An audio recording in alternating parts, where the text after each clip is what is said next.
Sampai di segmen terakhir di Rakyat Bersuara, saya akan menyampaikan kesempatan pada segmen terakhir ini kepada masing-masing narasumber. Yang pertama saya berikan kesempatan adalah Bung Reza Indragiri. Silakan Bung Reza.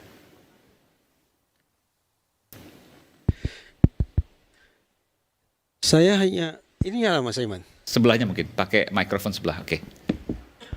Ya, silakan. Kurang lebih 3 jam lalu bersama teman-teman Diskursus.net, saya berbincang dengan orang yang hampir nasibnya sama dengan Saka Tatal, yaitu anak muda yang pada tahun 2017 ditangkap oleh polisi, mengaku dipukuli, akhirnya dibawa ke ruang sidang, proses hukum mengandalkan pengakuan. Tapi 3 orang hakim tanpa dissenting opinion bulat menyimpulkan, memutuskan tidak terbukti. Bebas. Apa yang ingin saya katakan? Dalam kasus geng motor Jatiwaringin All Star itu, kerjasama yang baik antara terdakwa dengan penasihat hukumnya berujung pada gilang gemilang. Pada kasus Cirebon ini, saya khawatir ini kombinasi dari 2 hal.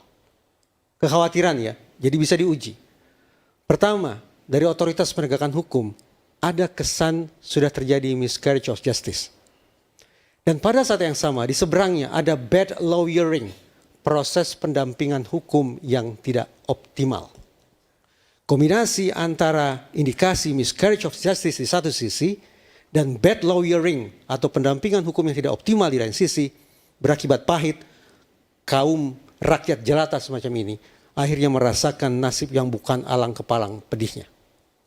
Sungguh-sungguh saya berharap bahwa sekarang semua pihak terbuka hatinya, terbuka pikirannya, koreksi kembali segala kesan atau indikasi miscarriage of justice, dan kepada teman-teman advokat, Pak Agus, Pak Razman, Pak Yudi, Bu Titin, Mas Farhat mungkin di luar sana, ada Pak Yogi, Pak Tony, Pak Muhtar dan kawan-kawan, pastikan kali ini mereka melakukan pendampingan secara optimal sehingga tidak dicap lagi sebagai bad lawyers alias pendamping hukum yang tidak optimal bekerja. Bung Boris, silakan. Ya, kalau dari saya begini. Dalam banyak kasus kita itu suka miss atau keliru dengan sistem pembuktian yang kita anut. Sistem pembuktian di Indonesia ini itu pembuktian negatif, Mas Aiman. Jadi 2 alat bukti yang sah. Bukan cuma 2 alat bukti, 2 alat bukti yang sah dan keyakinan hakim. Oke. Jadi suatu kasus itu harusnya diproses, bukti-buktinya itu haruslah benar-benar sah dan bisa meyakinkan. Nah, untuk kasus Peggy ini kan jadi banyak pertanyaan. Tapi poin saya adalah alat bukti yang sah itu harus diperoleh secara benar, sesuai prosedur, tidak ada penyiksaan dan lain-lain. Apabila ada, maka itu dikategorikan tidak sah. Cara memperolehnya tidak sah. Implikasinya adalah bukti itu tidak bisa digunakan sebagai alat bukti. Dan hakim wajib mengesampingkan alat bukti yang diperoleh secara tidak sah. Itu namanya exclusionary rules. Dan dalam putusan MK itu juga sudah pernah diputus MK, putusan nomor 20 tahun 2016. Itu ada ketentuan itu. Nah, yang selanjutnya adalah meyakinkan. Nah, kasus ini harus benar meyakinkan. Dalam asasnya itu disebut in dubio pro reo. Ya, apabila ada keraguan sedikit pun hakim wajib membebaskan. Tidak boleh ada keraguan-raguan. Nah, ukuran suatu kasus itu benar-benar meyakinkan atau dalam teori disebut beyond reasonable doubt. Simpelnya dalam suatu kasus nggak boleh ada celah sedikit pun, harus perfect keyakinan itu. Kalau ada satu aja ukurannya nih ya, kalau ada satu aja pertanyaan yang mengganjal di hati atau pikiran kita akan suatu kasus, atau ada pertanyaan kayaknya bisa jadi ini deh, mungkin begini nih, mungkin begini, itu artinya kita belum yakin akan kasus itu. Satu aja pertanyaan mengganjal itu artinya kasus ini belum yakin. Nah, memang tugas penyidik di sini berat. Oke. Dia harus bisa mencari bukti yang sah dan harus bisa meyakinkan itu. Baik. Menjawab seluruh pertanyaan-pertanyaan yang ada di publik yang berbau janggal itu harus bisa dijawab. Oke, baik. Nah, Makasih. jadi sedikit lagi kita kasih waktu Singkat saja. penyidik untuk bekerja.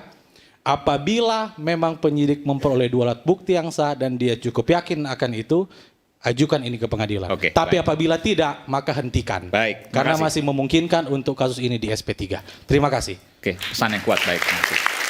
Silakan, Pak. Terima kasih, Bung Aiman. Ketika seseorang tadi dipertanyakan surat kuasanya, perlu diketahui yang namanya surat kuasa itu ada kalimat baik secara sendiri-sendiri maupun bersama-sama. Iya, iya. Jadi ketika satu tim tentu ada yang bergerak mengumpulkan data, ada yang macam-macam. Jadi bisa bergerak masing-masing tapi tujuannya sama. Satu. Kedua, ketika seseorang pengacara bilang mau PK, mau pra-peradilan, mau apa, untuk saya pribadi itu urusan mereka. Mau dipercepat walaupun janjinya seminggu, akhirnya jadi sebulan, jadinya 3 hari, itu kan mereka. Karena mereka kan punya strategi, punya perhitungan, Pak. Itu bukan urusan kita. Terus ketika cerita tentang penyalahgunaan jabatan ataupun apalah pelanggaran hukum, saya itu mungkin termasuk yang pertama kali tahun 1994 sudah memperadilankan Kapolwil Cirebon. Dan itu berhasil. Justru pada saat sulit-sulitnya, orang lain tidak berani pra-peradilan, kami udah pra-peradilan dan berhasil. Itu masih masa Orde Baru waktu itu ya? Masa Orde Baru tahun 94, Kapolwilnya saat itu adalah almarhum AT. Kemudian penutup saya kira diskusi sekarang yang tadi kata Pak Rasman demi penegakan hukum negara dan sebagainya yang heroik, tapi bagi saya penutupnya adalah sesuai dengan yang disampaikan oleh Pak Reza dan sebagainya, yang terbaik adalah lakukan eksaminasi publik untuk kasus ini. Itu aja, terima kasih. Assalamualaikum. Baik, terima kasih. Saya berikan kesempatan kepada Pak Yudi. Silakan, Pak Yudi Lamsah. Ya, terima kasih. Saya sangat berharap kepada masyarakat juga karena Liga Akbar ini pertama kalinya muncul di media. Karena emang kemarin Ini belum pernah ya selama... belum pernah. Baik, terima kasih Pak. Ya, banyak Pertama media kali rakyat yang bersuara ini. meminta, banyak media yang meminta untuk tampil, akan tetapi yang bersangkutan belum bersedia karena emang beban batin dan mentalnya sangat besar. Ya. Nah, pada kesempatan ini saya ingin mewakili Liga Akbar bahwa yang bersangkutan selama inilah sebelum pengungkapan kemarin fakta yang sebenarnya merupakan beban yang sangat berat bagi kehidupannya karena ada sesuatu yang ditutupi, tidak sesuai dengan fakta dan berakibat kepada beberapa orang menjalani masa hukuman. Nah, pada saat ini Liga Akbar ingin mengungkapkan yang sebenarnya. Mudah-mudahan dengan pengungkapan yang tidak seberapa lah, tapi bisa memberikan manfaat Ya. untuk penegakan hukum, kepastian hukum yang terlibat dalam perkara Vina Cirebon ini. Mudah-mudahan untuk Liga sendiri bisa menjalani hidup ke depannya tanpa adanya tekanan, ancaman ataupun cibiran dari masyarakat, biar kehidupannya kembali normal seperti Baik. masyarakat yang lainnya. Baik. Terima kasih. Terima kasih. Silakan Liga. Apa yang mau disampaikan terakhir? Ada yang mau disampaikan terakhir? Satu kalimat saja misalnya. Cukup. Tapi Liga sekarang sudah lebih lega mengungkapkan ini pertama kali di media ini. Ya, lebih lega. Lebih lega. Dan Liga yakin, saya tanyakan terakhir kali sebelum saya tutup acara ini. Liga yakin apa yang Liga sampaikan hari ini adalah sebuah kebenaran. Yakin sebuah kebenaran. Bahkan Liga berani bersumpah demi nama Tuhan untuk itu. Saya berani bersumpah. Silahkan Ibu. Ada pernyataan. Saya kan udah kasih tahu, ini udah lowbat lagi nih, Ya. ada daun lagi nih. Oke. Jadi intinya adalah kami dari pihak keluarga memohon tolong seadil-adilnya, seterang-terangnya, terbukalah. Saka sudah berusaha semampunya dia. Sampai sekarang jauh lagi, ditolong. Jangan ada yang ditutupi lagi. Itu saja, terima kasih. Baik. Saka terakhir. Cukup. Tapi Saka juga sudah lebih lega sekarang ya. Lebih lega sekarang. Dan Saka akan tetap terus mengatakan kebenaran. Kalau Saka pribadi sih, Saka maju terus nggak akan mundur. Tidak akan mundur. Saka berani untuk itu. Mengatakan kebenaran. Saka berani. Saka merasa bahwa ketika mengatakan kebenaran maka Tuhan bersama Saka. Amin. Ya kalau Saka pribadi mah, Saka mah maju terus nggak akan pernah mundur. Tidak akan pernah mundur. Baik.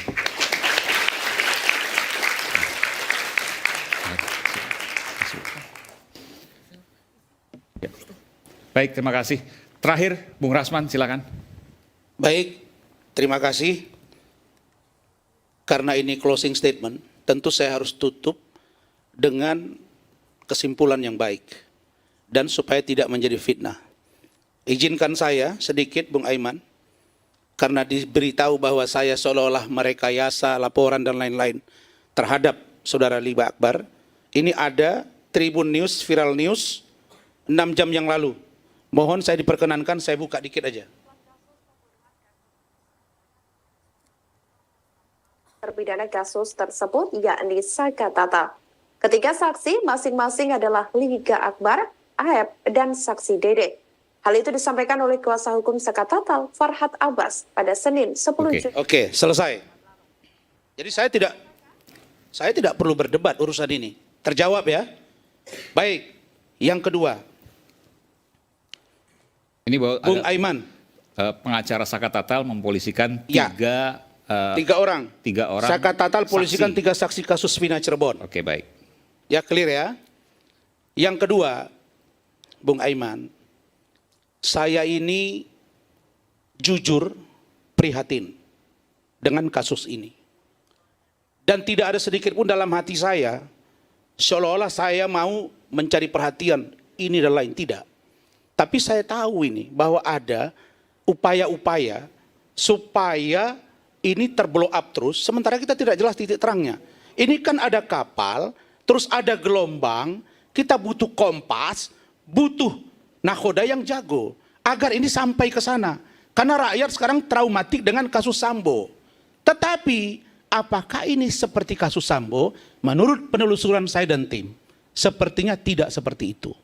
Bahkan tadi sore, ada pengacara yang preskon, dan mengatakan bahwa meminta Pak Presiden membentuk tim pencari fakta. Karena hanya Presidenlah yang punya kuasa dan tidak punya kepentingan. Ini artinya menuduh ada orang yang seolah-olah termasuk Kapolri. Bahwa seolah-olah Kapolri tidak bekerja untuk ini. Padahal kasihan juga, mereka sudah bekerja. Mereka serius. Jaksa juga serius. Hakim juga serius. Yang saya paling prihatin adalah Pak Indra Giri. Dan yang kedua sahabat saya ini Pak Boris. Ini kan kejadian 2016. Sekarang yang meriksa itu urusan Peggy 2024. Orangnya sudah beda-beda. Jangan samakan yang lalu dengan sekarang. Makanya kita awasi. Agar apa? Agar prosesnya benar. Kalau ada yang salah, kita tuntaskan. Saya nyatakan bahwa kalau polisi salah tangkap, pasti konsekuensinya berat. Dan hukum mereka. Tapi kalau ternyata Peggy dan pelaku yang lain benar, maka hukum Peggy dan yang lain-lain. Begitu juga dengan penganiayaan yang katanya. Saya tidak mau bangsa ini berbenturan, ribut. Kenapa ribut, Bung Aiman? Karena beda dengan kasus Sambo. Kalau Sambo begitu diperiksa, dia ngaku, Pak Reza. Dia ngaku, Pak Reza. Bung Boris. Awalnya yang kan ini tidak ngaku. Awalnya Awalnya tidak, begitu tidak. diperiksa ngaku. Ini tidak ngaku. Nggak ngaku, terus mutar-mutar keterangannya. Yang buat kita ini capek siapa sih? Kan keterangan mereka juga yang berubah-ubah ini. Begitu juga dengan penyidik, pusing. Nah karena itu, mari kita lakukan upaya hukum yang benar, tegakkan. Saya yakin dan percaya bahwa Polri bisa mengatasi ini. Terakhir, saya dan keluarga jujur tertekan juga. Buat apa juga ayah lagi masuk TV, udah capek kok enggak? Saya berprinsip, tarjun najata walam tasluk masalik inna safina la tajriyan al yabas. Kamu tidak akan pernah mendapatkan apa yang kamu cita-citakan kalau kamu tidak memberanikan air mata bahkan nyawa, karena kapal tidak akan pernah berlayar di atas daratan. Itulah saya. Terima kasih. Baik, terima kasih Bapak Ibu semua. Kotak Pandora pembunuhan Vina pelan-pelan terbuka. Lalu kemudian pertanyaannya kini, apa yang sesungguhnya terjadi? Benarkah ada peradilan sesat yang salah menghukum para terpidananya? Jika benar, maka kasus Sengkon dan Karta berulang. Keduanya adalah dari Bekasi, petani miskin yang dihukum bui. Jangan lagi ada kasus serupa terulang. Dan kini polisi terus bekerja, para pengacara siaga membela. Bersama publik menanti cerita nyata yang gamblang terbuka untuk membuktikan sebuah nilai kebenaran. Saya Aiman Wicaksono, sampai jumpa di Rakyat Bersuara berikutnya. Salam.